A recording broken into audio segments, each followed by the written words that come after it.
today. Hi everyone, how are you? I'm here in Brooklyn, New York, and I'm seeing that people are here from all over, from India and Holland and all over the United States. It's really fun to watch all those. Yeah, everyone. So yes, please tell us where you're from. It's fun to see.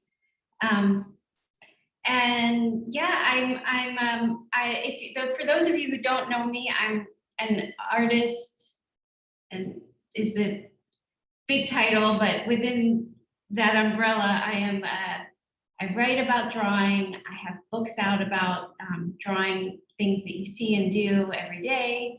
I'm a graphic designer and an illustrator, and I kind of do it all. So today I wanted to focus in on painting small chocolates and candies, sort of in the theme of the holidays, but of the upcoming holiday, Halloween, but also one of the questions I get all the time is just, how do you build up and build up on the paint and add highlights, and always I get this question all the time: how do you sort of create shadows?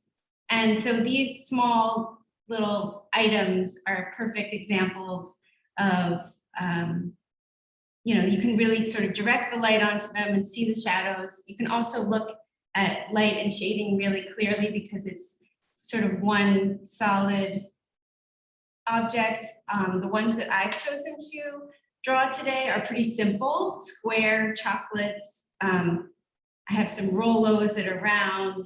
I have a Reese's peanut butter cup that's round. And so you can really see how the light hits these. And it's just a good example of drawing and painting something small without showing how the light hits. And we can work on form, we can work on shading, we can work on perspective, and all that stuff. So, and it's simple for anybody who is new to drawing, or you've been drawing forever. It's always good to practice drawing little objects like this. So I'm going to switch over to my desk and we'll start with this sketching, and I'll talk through. There we go. So before I begin, I just wanted to quickly touch on paper. I usually work on smooth hot press watercolor paper, so I have a few sheets. I'm probably going to just work on this plain sheet today so you can see everything happen from the very start to the end. I have a few sketches that I've already started so you can see this sort of the very beginning. Here I've added some ink, and here I've painted. So the paper that I'm using is this B paper, and it's just deluxe mixed media paper. I don't know if Michaels carries this, but it's, just a nice, but I also have Derwent Inktense paper. And this is such beautiful paper. It has a little bit more of a tooth to it. So I wanted to show this as well, and whatever you're working on is fine. Just make sure that it is, it's mixed media or for wet materials. So that's paper, and it was fun to shop for this class today. I have a bunch of chocolates here. I think today I'm going to work on some M&Ms and show you, because it's nice to work on a round object where you don't really have to worry about perspective as much, and it's really just working on getting those shadows and the highlight. And also nice, fun, bright colors. And then I have a few dark chocolates, and you can really see how the light hits right here. And, the sort of, it's a very simple shape, but there's actually some complexity to it. So, and then I've got some Rolos. Anyway, my kids are going to be very happy with me later when I take all of this home. So I'm going to start to sketch. And it looks like somebody's yeah, if anybody has questions, Anna, if you could let me know if anybody has questions. I saw somebody say I didn't say something. If there's something that I have not told you, I can talk to you about the Inktense paints. We're gonna get to that, and that should have been in the class description. I'm gonna be using two palettes I have here. The large palette, which has 24 colors. I use it all the time. People who follow me for a while know that it's one of my favorite palettes to use. This one was the line and wash set that is a new arrangement of colors that Derwent released.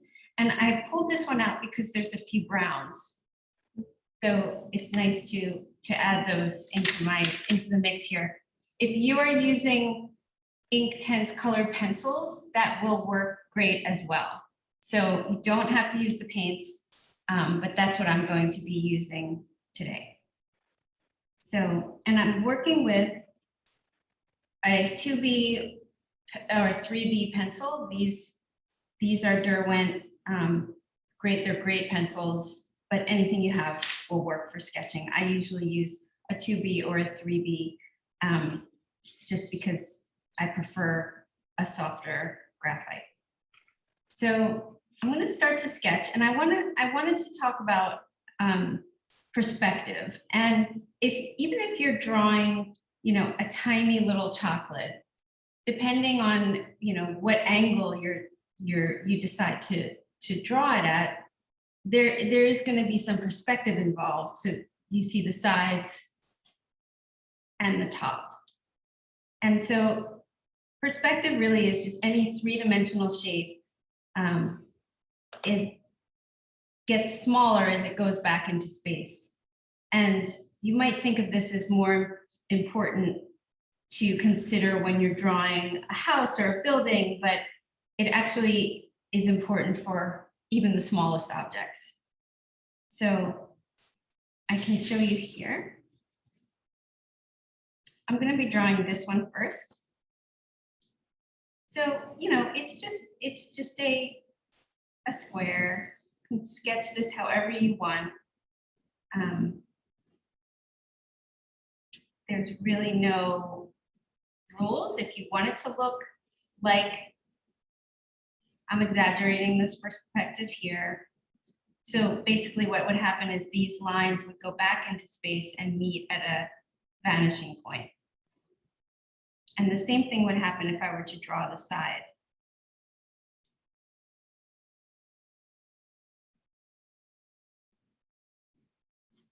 So I'm just sort of making up the general shape. And I'm adding a little bit. I always add a little bit of this is a personal choice, but I always add a little bit of pencil line because I actually like to show those layers in my work, and I leave it there. But you can use as much pencil as you want. You can also just draw right in ink and paint right on top of your ink. It's totally up to you.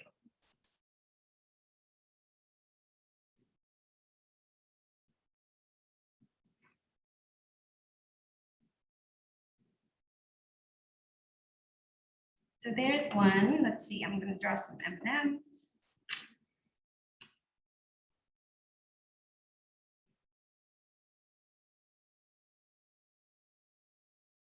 And I hope you can see this, but the shadow is all, the light is coming from my window. So the highlights are here on this side. And then the shadow is falling away from the light. So this is where we're going to paint our shadow.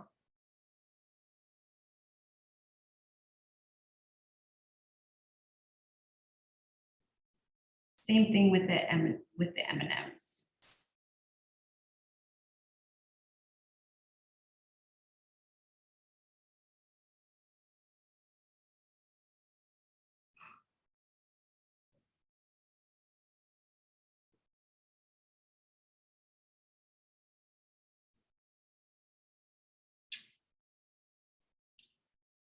I'll do three of them. since I have 3 out. And I'm just really making these circular. I'm not worried about if it looks exactly like the M&M that I have in front of me. Okay, and then why don't we do a Rolo?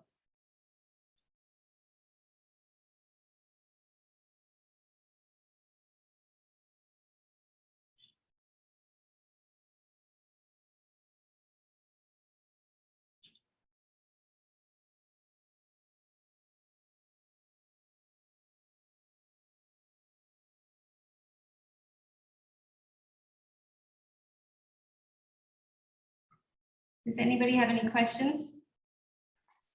Anna? There's just been one question so far.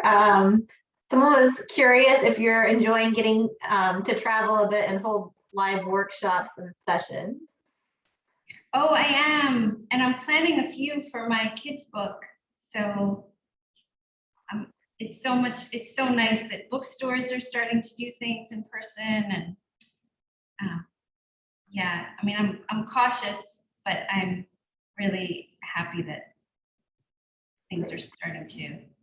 Then there's a more specific question here around drawing, around how do you generally arrange for the highlights? I tend to draw a circle or general shape around the highlight to save it so I don't draw over it. Any tips? You seem to shade as you go, and I tend to wait until the end to shade. Ah, okay. Well, I think it's a really good idea to leave the white of the paper. Sometimes I will.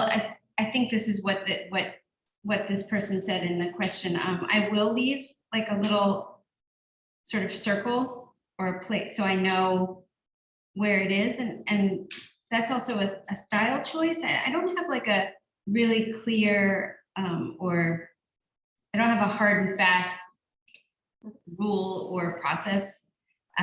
Sometimes it changes, but it's nice when you're using a water-based paint or a watercolor type paint. I'm going to start painting now. To, if you can, leave the white of the paper as your highlight rather than having to go back in and add white. So I'm not sure if I'm answering the question, but maybe repeat the question. Did I not answer it correctly? Sounds like you did to me, and they haven't sent any follow-ups to that. Okay. Okay. And then and one more too is, how do you decide where your light source is coming from? Well, if you're making it up and you're drawing from your head, then you know, I like to just have a consistent light source. So if I'm drawing a bunch of objects on a page, I'll just make sure that everything is, the shadows falling in the same direction. But right now I actually have a very clear light source and it's coming, like I said, from the window. So all my shadows are going, you know, to the right side. And so I'm looking from life. So it depends. It depends if you're drawing from memory, you can decide the shadows, the light is going to bounce all over the place. I mean, there's no rule. I do think it's a nice idea to have the light, even if you're drawing like 5 different completely random things, but the light on your page or your piece to be consistent. But it's not really a decision if you're working from life, if that makes sense. It's sort of what you see in front of you. So right now I'm actually going to show, I want to show this, and so I'll pull out my palette. I'm actually adding a lot of water because I want my first layer to be pretty light. I don't want to go in with really, really opaque. And that the beauty of these paints is that you can build up layers of paint and it gets more and more opaque and rich and full of like life, a little bit different than just plain watercolor. And that's one of the reasons I just love them. So I'm painting right over my pencil. And there are a few places where I do see some highlights. So I'm gonna try and where the whitest highlights are, I'm just leaving a little bit of the paper showing. And with these paints, you kind of have to work quickly because it dries very fast.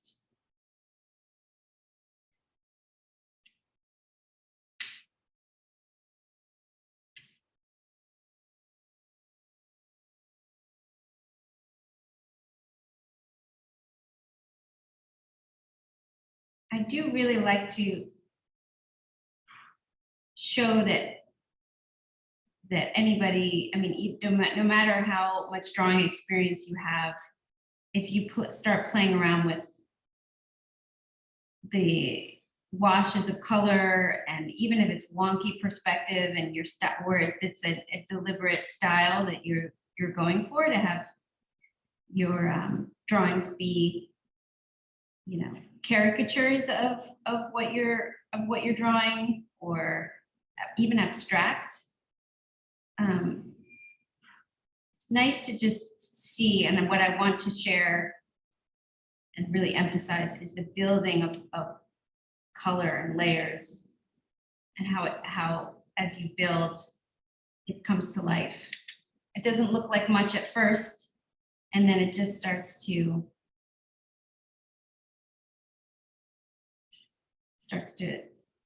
come to life.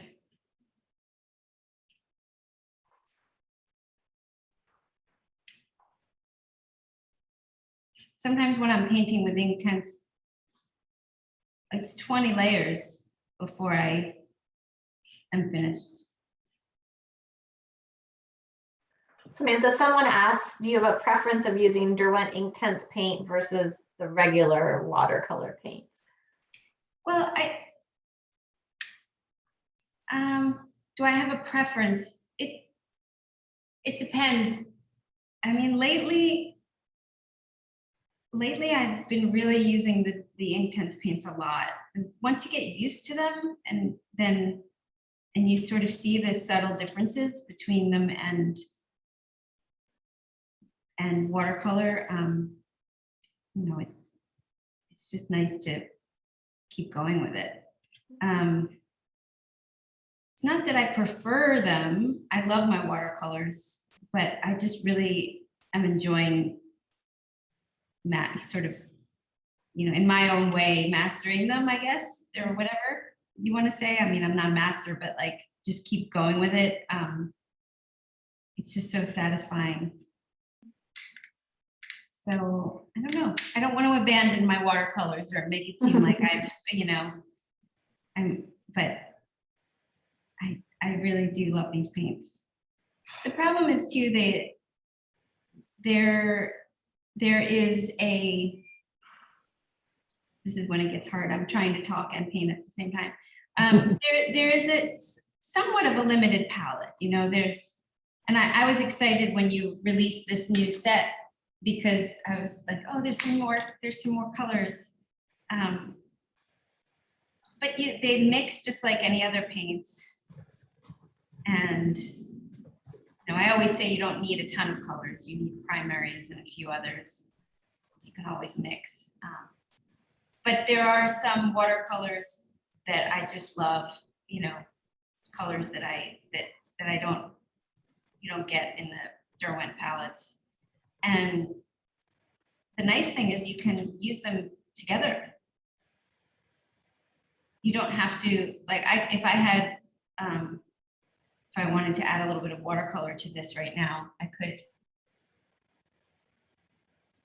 So I'm using the Derwent push button brushes, if anybody was curious about what I'm using, and I really like them. You just squeeze the water out. It's so convenient. I use them all the time. Someone asked a question around water brushes, specifically if you usually use a combination of round brushes and flats, or mostly just round. I usually use round, and the Derwent, this set of brushes, only the largest is flat. So, you know, you need to be, you know, you just be prepared to like cover a lot of area. I usually use pointed brushes. I mean, I can paint everything I do with one Winsor Newton brush that is like a size 3. Or even this one. This one's kind of losing its point though. It's important to have a good point. And they, you know, they all, every brush wears down after a while. Okay, so I don't want to spend too much time. I got to keep going. I'm gonna start adding color to the M&Ms.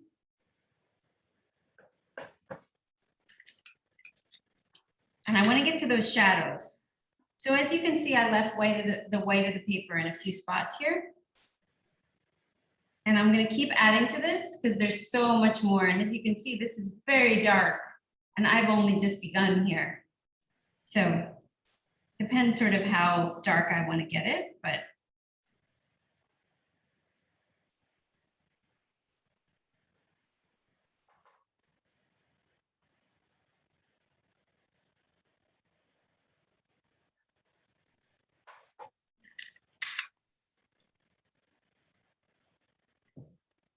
now I've got one layer of yellow down. I'm going to add a layer of orange.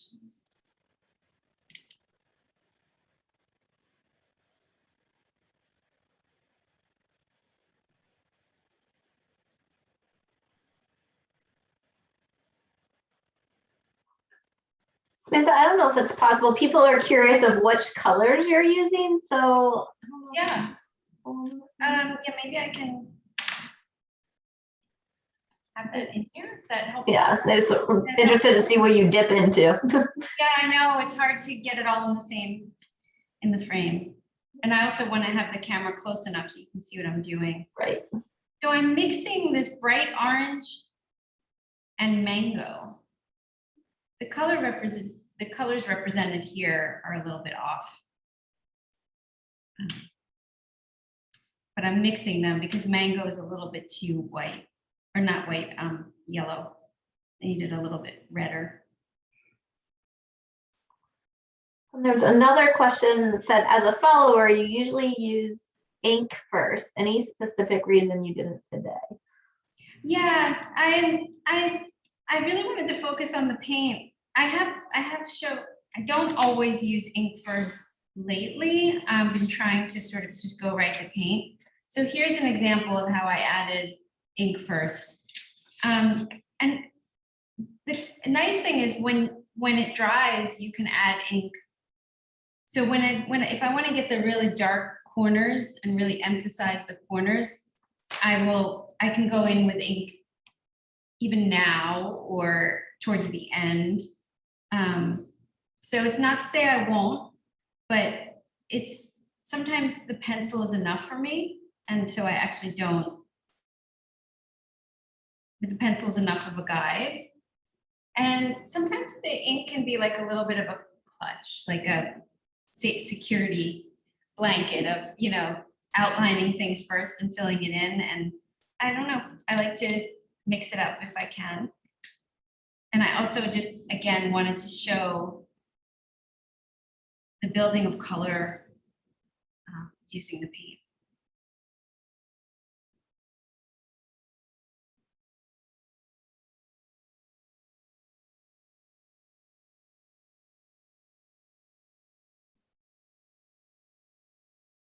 So this is basically one coat of each color, and I've just added a little bit more pigment to the side where it's in shadow or it's, you know, sort of away from the light. And then I will just keep building and building. And what you can do is then, you know, you add some darker colors to your red, for example, to get that dimension.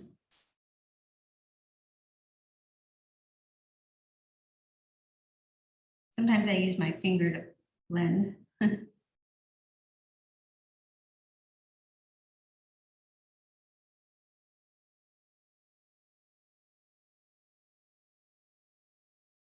I can do the same thing with the orange. And I want to get to the shadow. Oh, we're good. We're good with time. Okay.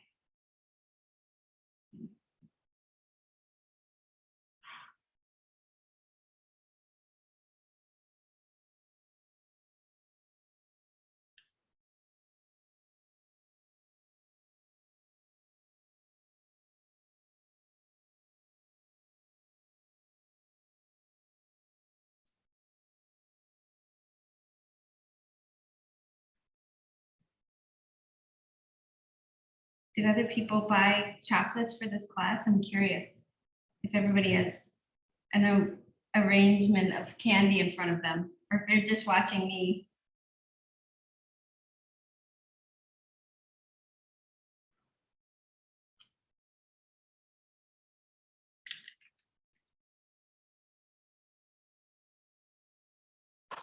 A lot of people are watching and they're asking if you're going to eat all the chocolate once you're done painting too.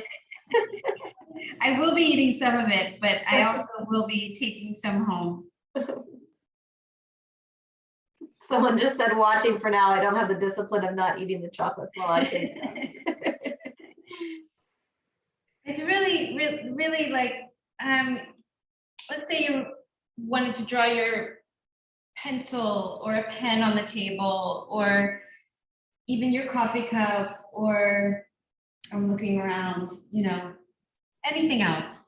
These are just so simple, these forms, that I thought they were a good example, and it obviously went with the holiday coming up. So I just, it does not, it's too hard to have the chocolate around. You can use this lesson for anything you want. So now I'm going to start to build a little bit of a shadow, and I'm adding, I even want to add more. I had a little bit too much pigment on my brush. The first layer is very light, so I always start light.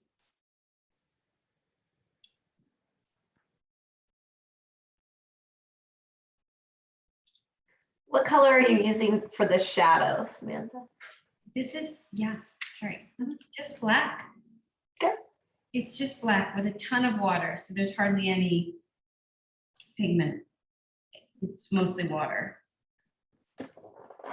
And even as you just layer the same amount of paint that you have on your brush over what you already painted, with these paints, they dry so quickly that even just going back over it again will, you know, make it darker.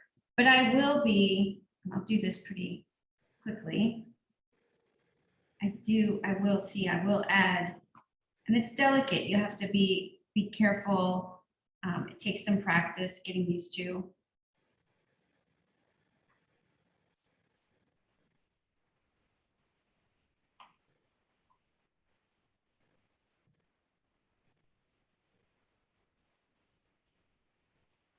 There's so the ink,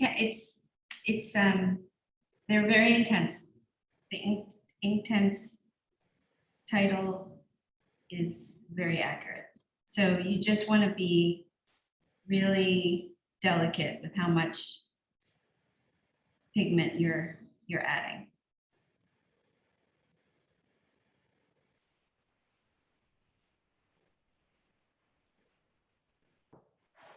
Like with this one, I really like adding dark shadows, because then it's just really, they really pop. It's really dynamic.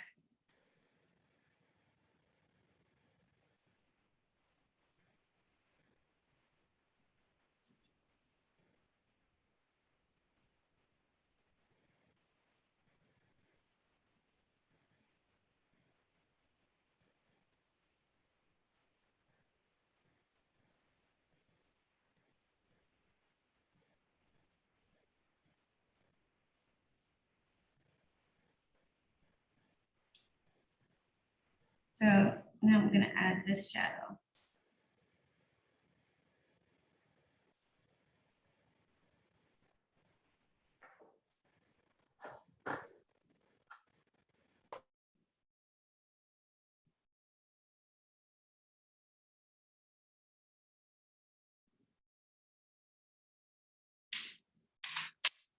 now I'm gonna keep adding layers, so I didn't do my Rolo yet. I'll do that real quick.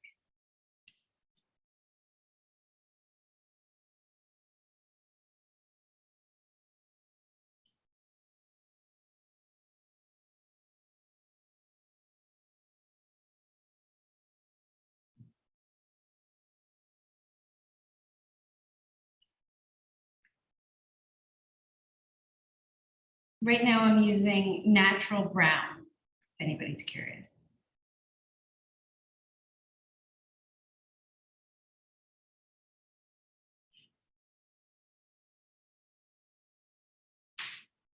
So there are the first layers. I have my shadow.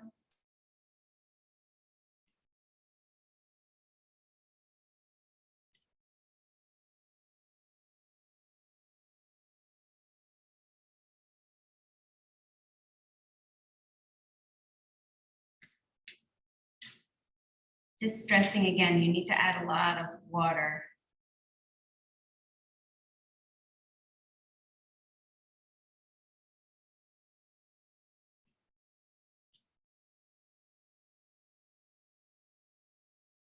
Okay, so I have some line maker pens. This one's 0.3. These are great. And now I can go in and add, I don't always outline the whole thing. I'll just be very delicate about where I'm going to add this ink. To where it's the darkest, just adding some definition.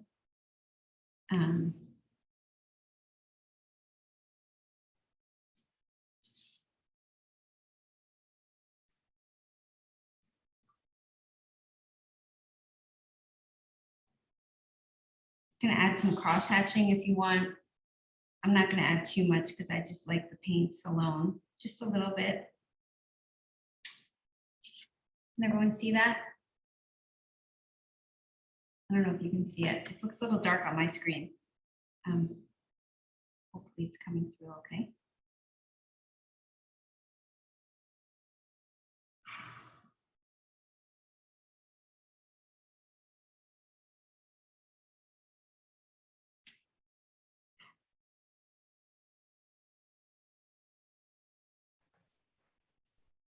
And someone asked, would you use a brown marker chocolate pieces?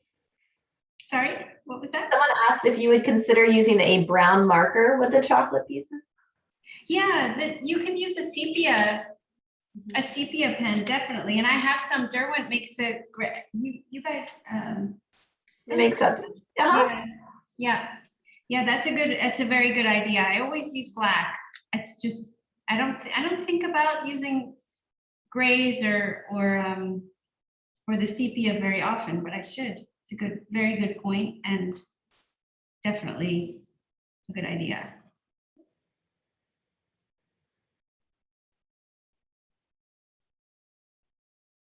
Someone just asked, do you always do color before ink? Not always, but with these kinds of objects, yeah, that's what I've been doing. And I've actually started doing that more since I used the Inktense paints. I just like to start building before with this color. So personal choice.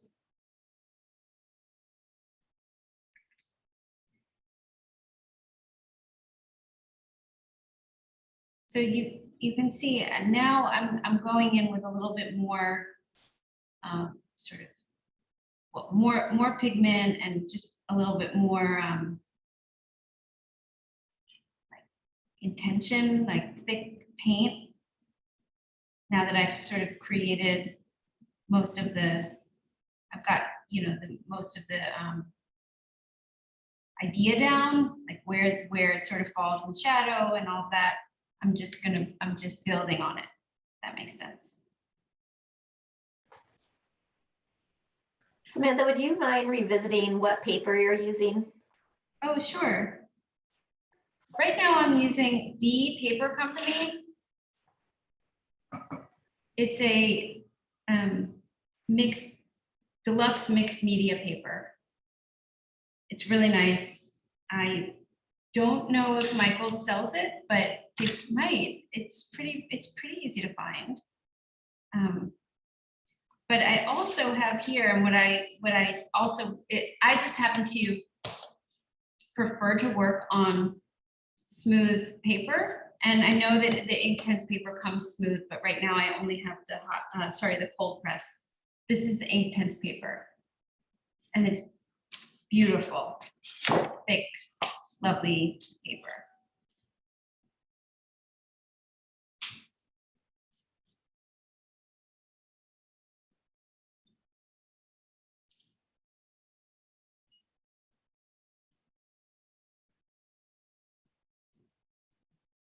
So as everyone can see, that's sort of coming to life. I have a little bit of a highlight right here on this edge, which gives it a little bit of dimension. And if you do want to go back in with any white, the Inktense does have a white, and it's pretty good. It's not super opaque, and it does make the paint a little bit cloudy, so I try not to use it too much. But it is helpful if you want to go in there with like a lot of it. I'm just sort of mixing a lot of it right now and add. It's great. And you can even add, there's a little bit here that I covered up by accident. You can see that. I always say that the Inktense paints are a little bit like a cross between gouache and watercolor, but also acrylic gouache, because they dry flat. You can't really re-wet them, which is a really nice quality to them. I love that they can't be re-wet once they're dry. And look how opaque you can get. Look at that. Can everybody see that? I hope everyone can see that. And it's just not the same with watercolor. I hope everyone can see that. I'm ignoring my Rolo here.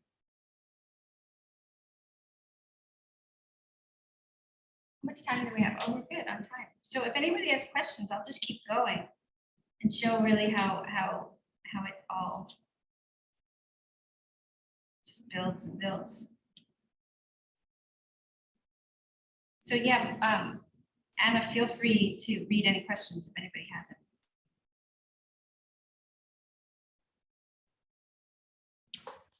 Can you do more layers with the Inktense paints versus watercolor?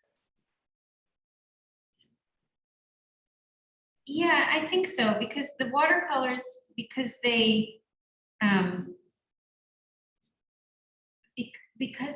meant to be washes and translucent, if you keep layering, it can get very muddy. And that is because they do re-wet.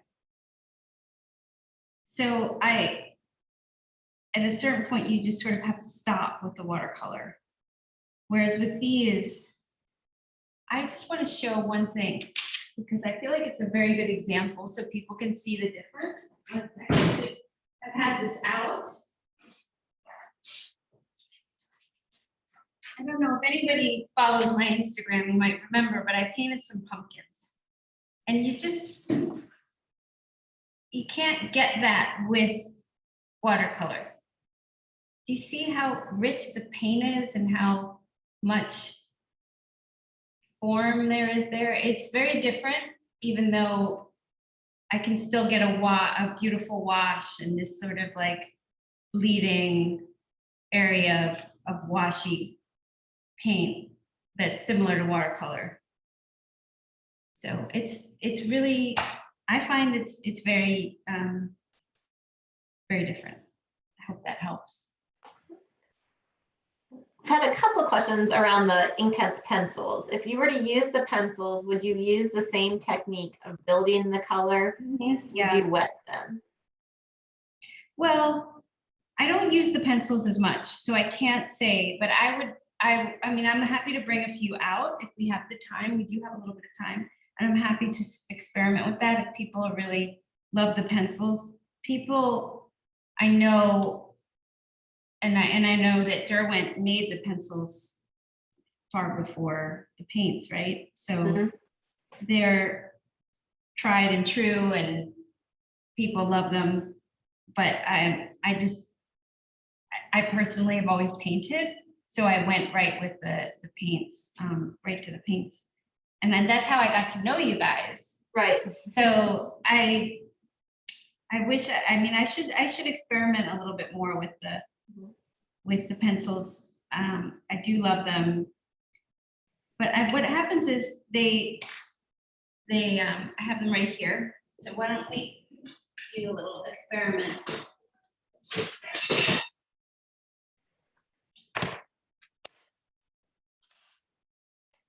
Do a little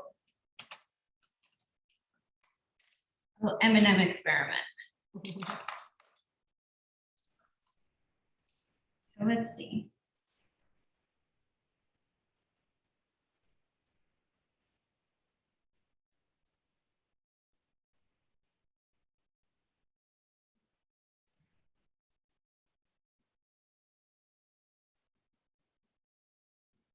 So that's just one coat of yellow. And if I add a little bit more.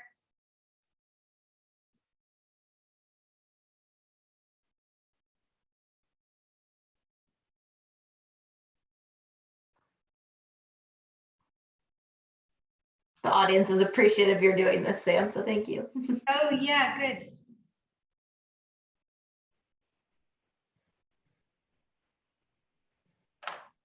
Let's see. I have so many good colors.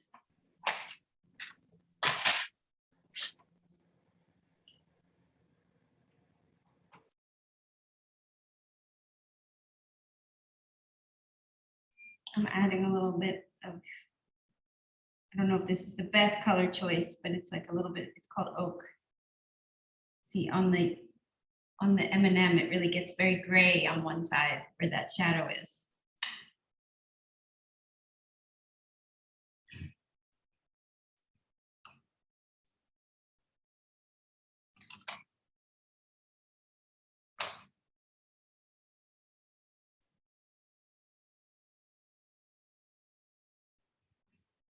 All right, so let's see what happens when I add water to this.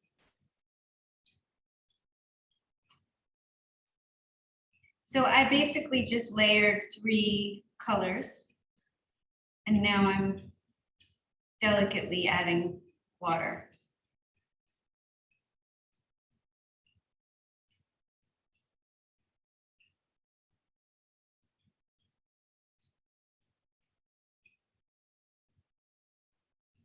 I mean, it looks pretty similar, right?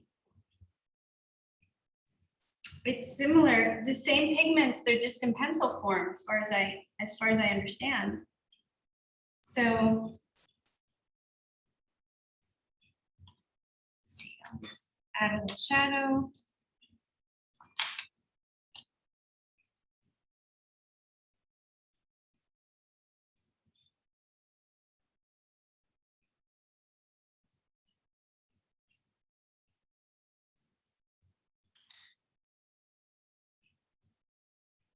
Oops.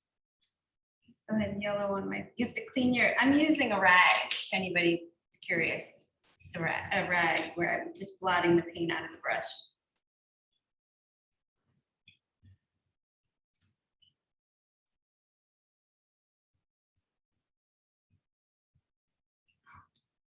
The shadow is a little bit hard, a little different. I prefer the paint personally. But maybe I could have tried a lighter colored pencil, a lighter Inktense pencil.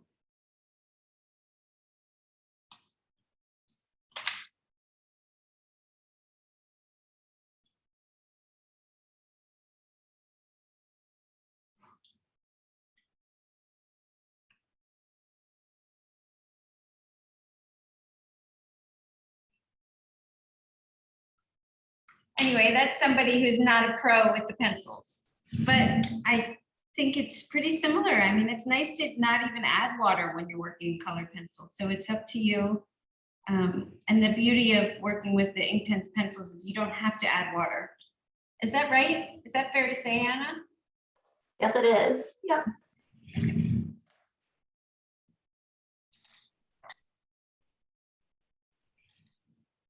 I found with the pencils too, since you can use them on different mediums. So like if you're using it on fabric, the pencils are easier to get that fine detail if needed. So Yes, yes. Yeah, I mean, I have the really such a nice sharp point on these. And it's so nice. And if I were to go in with a brown,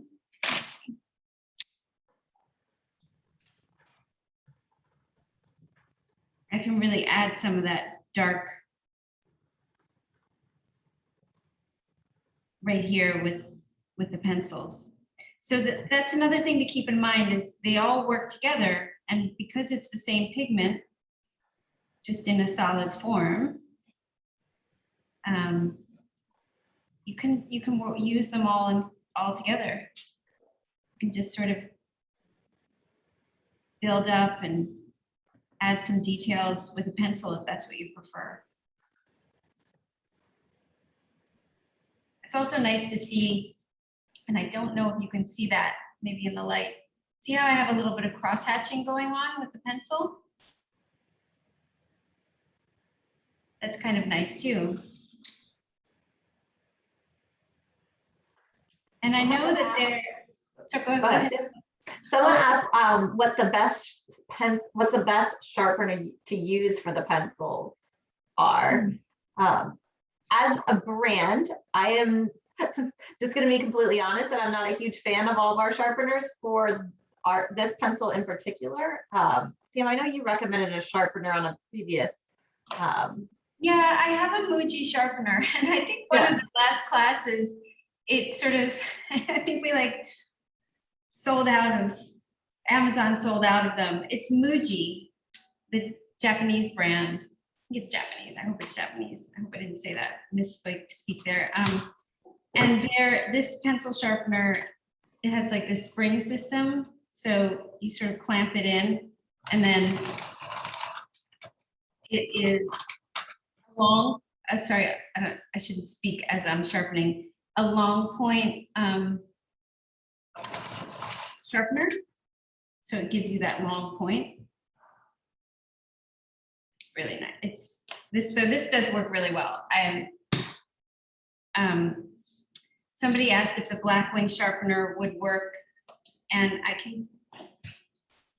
have one of those right here. This is an older one. They've redesigned it, but it's basically the same thing where it's a two-step. So let's see. I haven't tried this.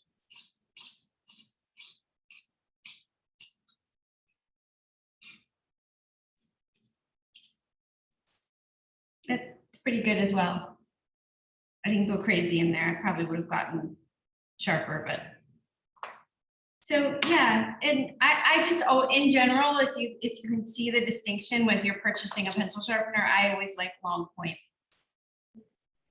So for the group, I've put a link in the chat where we have a request for a free sample of the Inktense pencils. If you guys would like to try them out, I thought I would throw that out there as a little so offer. nice. Yeah, so nice.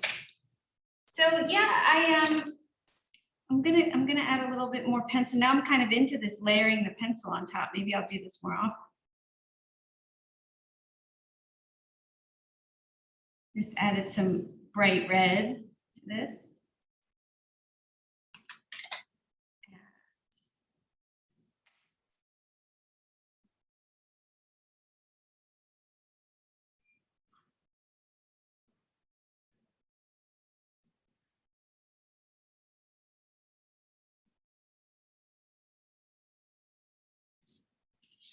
That helped. They look like you could just pick them off. It's kind of fun to see that happen. And these drawings aren't so exact. They're just it's just a matter of adding that shadow. The shadow really does so much, and I know I do get that question all the time. People wanting to get that. How do you make the shadow? How do you decide where the light comes from? Those kinds of questions are I get asked all the time. So now I added a little bit of dark here because there's what happens is there, and I do break this down in my book, Draw Your World. There's a place where it goes into dark shadow, and the ink here is obscuring this a little bit, but that dark shadow doesn't come right to the edge because there's what's called a reflective highlight right at that edge. And that's really what makes something pop. You see how there's a little bit of a highlight right here? And right here? That's how, it's a very subtle thing that happens. And you can see it if you have a sort of like maybe sit an apple or even the M&M. Just look at it and look how the light hits it and you'll see that reflective light. And a lot of people would think that it just gets dark as it goes right to that edge, right where it goes into the darkest shadow, but there's actually a little bit of lightness there. And if you can get that reflective light, that's when things really pop. Someone asked, does that reflective highlight happen on all surfaces or just spheres and round objects? It's easiest to see on spheres, but it is there. It is there. It's happening right here on this as well. Do you see how there's a little bit of a highlight here? I don't know if you can see it in my actual chocolate, but it kind of, I mean, it's also because the chocolate is curving up right there, but it's there. It's just much easier to see on round spheres. Someone had a question of my shadows with lots of water have dried with a color edge, like a line. Any advice? And they use with watercolors. Yeah, it's hard. It's hard to get that to sort of blend really nicely. And some shadows are a very hard line. I mean, that's what's happening right here. It's a pretty hard line. So it depends how much you sort of want that like faded look, sort of, and it just takes a little patience and practice. And it's a matter of how much water is in the brush and how, maybe you just add a little touch of water right to those edges so that it bleeds a little bit. You can also blot it a little bit. Yeah, it takes some practice. And also what happens even with any kind of any drawing practice, you'll be in the middle of something and you'll, especially when you're working with watercolor, you'll just get a little bit of like a surprise happen. And it's kind of like, oh, that's not what I expected. And that's part of the medium. It's part of working in watercolor. It just isn't always super 100% predictable.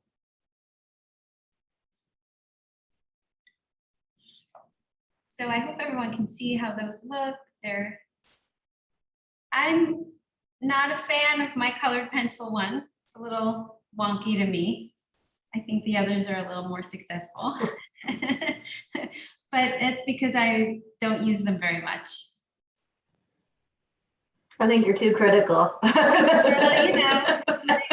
that's how we are as artists, right? Anyway, what time is it? We have 5 more minutes. So if there's anything anybody wants me to do in the last few minutes, or if we just want to do Q&A, I can keep going with this too and just show you, like, this is what I did with those pumpkins. I just kept going. And that's like, it's so fun. It's fun for me to see. I'm now using this natural brown. This color is the same that's in the dark palette, but there's this port color as well. using those.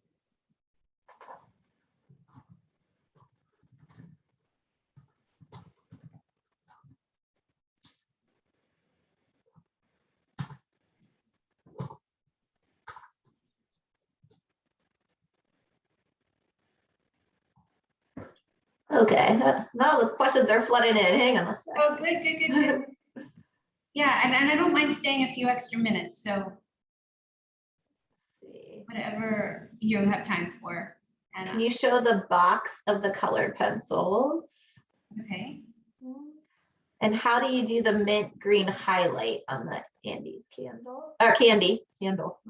How would I do the mint green highlight? Well, Mhm. I haven't actually done it yet. So I know, well, I would just add a little line of green in there. I should have added this one. I couldn't get to all of them. Mhm. Yeah, maybe I could do that one and add it to my stories or something on my Instagram. I actually just opened this the very last minute. Anyway, see how I just added some more? You just keep going with it and it just keeps getting more and more like rich and three-dimensional and real, and like it's just, these paints are so great like that. Someone asked, as things dry down, it looks more subtle to me. How do you intensify the dark chocolate look? More red? Yeah, it does. It mutes down. It like sort of fades, and that's another reason why that like building up. It's like it's almost, you kind of have to do it with these. The way I use them anyway. Do I have any advice? I mean, I think that's what you said. Do I have advice? Mm-hmm. I mean, it's just really a matter of how intense you want it to be. So it's up to you and how much you want to keep going and adding. I mean, it's a choice. I could definitely say this is finished, right? But it doesn't look like this yet. You know? So it's just a matter of like how much I want to keep going with it. It looks a little bit more like milk chocolate. This looks dark chocolate. Yeah, I could just keep going and adding, and it's a personal choice how intense and opaque you want it to be. Santa's always, there's a million compliments coming your way for the class. Oh, good. So just to read a couple, I loved your books and look forward to getting your kids' books. Love her classes. I volunteer to come help you clean up after class. Oh, nice. Come clean up the chocolate? I'm assuming. Right now I'm adding more color. I'm just gonna keep going with it. Get those shapes a little bit more.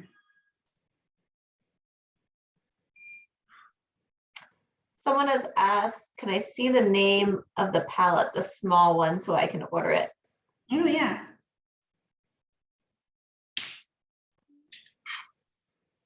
Is this what I think that's what it's called, right, Anna? Yes, it is the line and wash. Line and wash paint pen set, and it comes with 2 fine line pens, and it's actually was designed for urban sketching, right? That is correct. Yeah. So it's great. It's great. I have not actually gone out and created some feel on the go field urban sketches, but it looks like it's there's some great colors for the sky, for brick, for cement and pavement, some trees. It looks, I mean, I'm sure that it was designed with all of that in mind for urban sketching.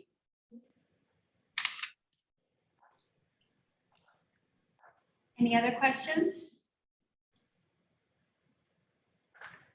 I'll move over if you want to switch me. Okay. What is the name of the adult book that coordinates with the kids' book? Would love to get it for daughter and granddaughter. Oh, yeah. So Draw Your Day is my first book. And then I have Draw Your World. And Draw Your Day for Kids is a little bit of a combination of both. Because Draw Your Day for Kids goes into some sort of technical lessons a little bit, but it's about keeping a daily sketch journal. So I would say it's a real great combination of both. And half the book is blank, so it's a keepsake for kids to start their own sketch journal. But there's things like body proportions and face proportions, things that aren't in either of my other books. So it's also its own thing. I'm excited about it. And I think that it's great for adults. I mean, it says it's Crown for Young Readers is the imprint of Penguin Random House. And they have designated it ages 8 to 13, I think. But I say it's for like 6 to 100-year-olds. So anybody can get it. That's pretty much it. A lot of people saying thank you. And the last question I think we can address is, what do you love painting most?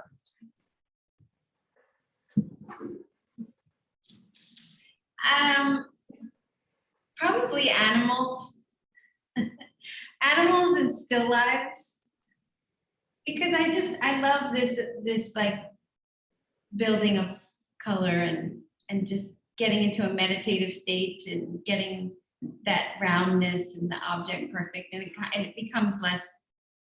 Some things are stressful. Drawing people is stressful for me. I still am not easy. It's not easy.